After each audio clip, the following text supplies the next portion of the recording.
E falando naquilo que a população tem buscado nas últimas pesquisas em relação aos principais temas que são cobrados dos candidatos, entra a segurança pública.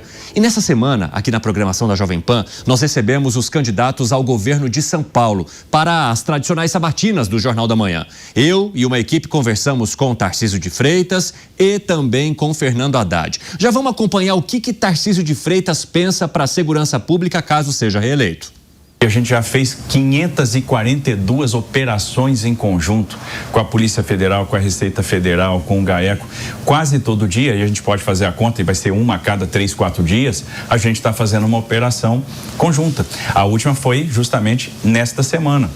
Então, toda hora a gente está fazendo uma operação conjunta de asfixia ao crime organizado. A gente está utilizando a inteligência que tem vários braços. A gente tem a inteligência do sistema prisional. Nós temos presídios muito bem estruturados, que são fonte permanente de informação, que conversa com os centros de inteligência da Polícia Militar, com a inteligência da Polícia Civil, que se reúne com o GAECO e a gente ali monta operações. Já vamos jogar para análise, então, essa fala do governador Tarcísio de Freitas, que tenta a reeleição agora em 2026, candidato pelo Republicanos. André Marsiglia, seja muito bem-vindo, prazer recebê-lo aqui em mais essa noite de quinta-feira. E eu quero entender o quanto a defesa das operações policiais é algo importante e que pode trazer cada vez mais esse eleitorado numa tentativa de eleição já no primeiro turno para o candidato Tarcísio de Freitas, no teu ponto de vista.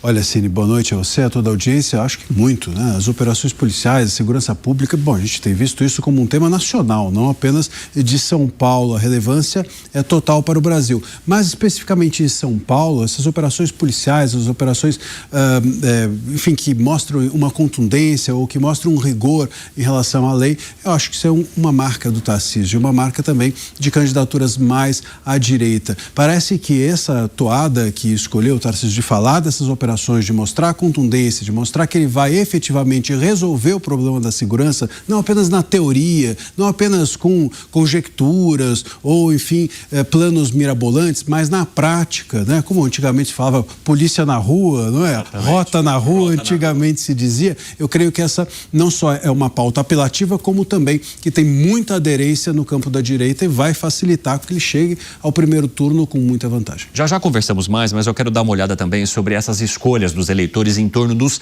temas que são importantes e que são cobrados dessas candidaturas. Wilson Pedroso, nosso analista político, seja muito bem-vindo. Sei que tem feito bastante pesquisa também. Eu quero entender se esses apontamentos, eles vêm mais como uma necessidade de responder ao pesquisador ou, no fim das contas, o que está contando mesmo é a ideologia do candidato. O que você percebe de sentimento verdadeiro dessa população? Boa noite. Bom, primeiro que os números que o Tarcísio demonstra, que o próprio secretário de Henrique demonstrava, é real a melhora, mas o sentimento das pessoas não é nesse sentido. O sentimento das pessoas é que falta de segurança, principalmente pelos pequenos furtos, como o celular. A questão de violência contra a mulher traz um sentimento de insegurança.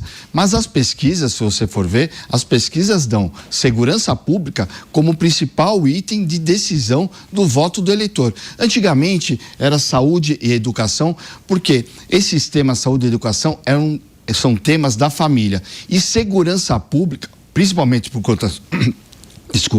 conta das mulheres, passou a ser item de preocupação da família. Preocupação da mulher se o filho vai para a faculdade e volta, se o marido vai trabalhar e volta. Ou seja, segurança pública é um tema de campanha eleitoral que deve ter muita atenção. Legal, Wilson, eu já quero avançar um pouquinho mais nesse tema e conversar também com a nossa Ellen Brau, que começa a participar do nosso programa especial de eleições aqui toda quinta-feira. Bem-vinda, minha amiga, um prazer recebê-la. Obrigada. Muito boa noite. Eu quero entender se esse tema da família é algo que cola diretamente com o Tarcísio de Freitas e significa muitas vezes um desafio para a campanha oposta, que é de Fernando Haddad. A família, ela está mais unida com o discurso que Tarcísio prega, no teu ponto de vista, Ellen?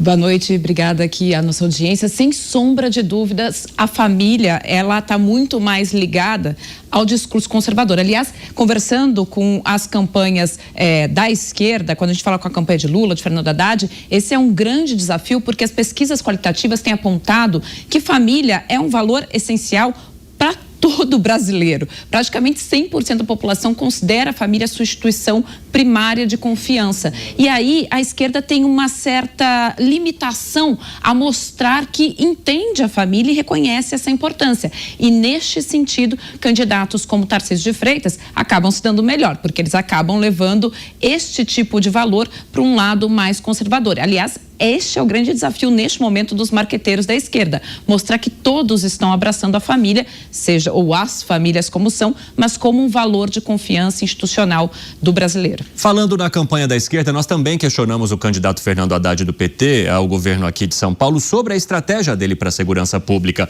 Acompanhe.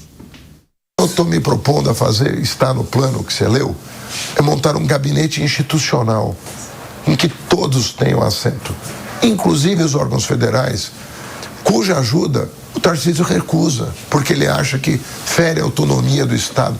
Isso é um absurdo. Se você não unir as forças da República toda para combater o crime organizado, você vai perder para o crime organizado. Vamos falar um pouquinho também com o nosso Roberto Mota, que está conectado conosco aqui para trazer as informações sobre a segurança pública e, nesse caso, a campanha de Fernando Haddad, que diz: é preciso fazer uma interlocução com as forças federais, é preciso unir todas as forças. Esse discurso de segurança pública cola e é uma novidade aqui no estado de São Paulo. Mota, bem-vindo, boa noite. Boa noite, Cine, boa noite, nossa audiência. Não cola e não é novidade nenhuma. Olha, se tem um tema onde a esquerda não tem absolutamente nada a dizer e tem um passado que a envergonha, é na segurança pública. Quando a esquerda se vê acuada diante da crise de segurança que existe hoje no Brasil e que é resultado da atividade dos políticos de esquerda nos últimos 40 anos, quando ela se vê nesse beco sem saída, ela repete as mesmas coisas. Ela diz que é preciso inteligência, que é preciso integração, que é preciso contar com recursos federais, que é preciso mais verbas. O que significa isso? Não significa absolutamente nada.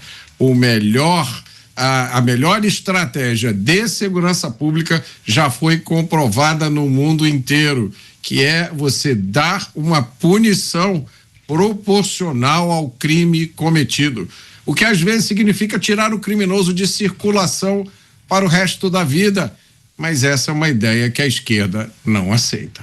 Legal, Mota, já voltamos a falar, mas eu quero trazer um pouquinho também da fala de Fernando Haddad em relação aos investimentos que seriam necessários para colocar em prática esse plano que ele nos disse ali ao longo da sabatina. Denise Campos de Toledo, bem-vinda. Boa noite para você. Boa noite a todos. Prazer compartilhar esse espaço contigo mais uma vez, porque Haddad fala muito no investimento de tecnologia ou em tecnologia para conseguir garantir essa união de forças que ele planeja caso seja eleito governador aqui de São Paulo. Mas isso demandaria muito investimento e eu quero saber se, numa possível entrada, o governo de São Paulo estaria preparado para lidar com algo desse tipo. Em termos de contas, Denise. Olha, eu acho que em termos estaduais haveria condições. Você tem mais espaço para uma realocação de recursos do que no âmbito federal. A gente vê o governo, por exemplo, em processo de contingenciamento, tendo que cortar verbas, inclusive destinadas à segurança. O Ministério da Justiça tem reclamado muito dessa falta de recursos, falta de verbas para a implementação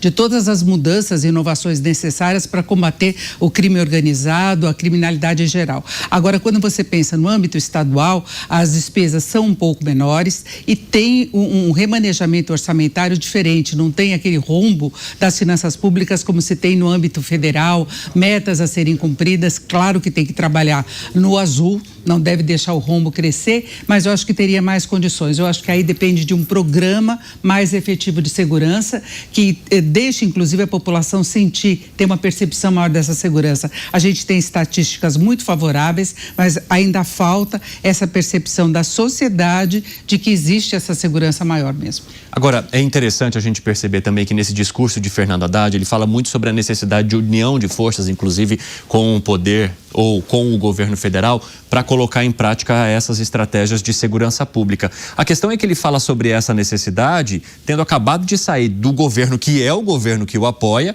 e que está à frente do poder aqui no país por muito tempo, se a gente levar em consideração os mandatos candidatos de Lula e também de Dilma Rousseff. Ou seja, como é que ele faz, ou como é que ele convence esse eleitorado de algo que eles mesmos poderiam ter feito ao longo dessa gestão, hein, André Marsiglia? Não convence.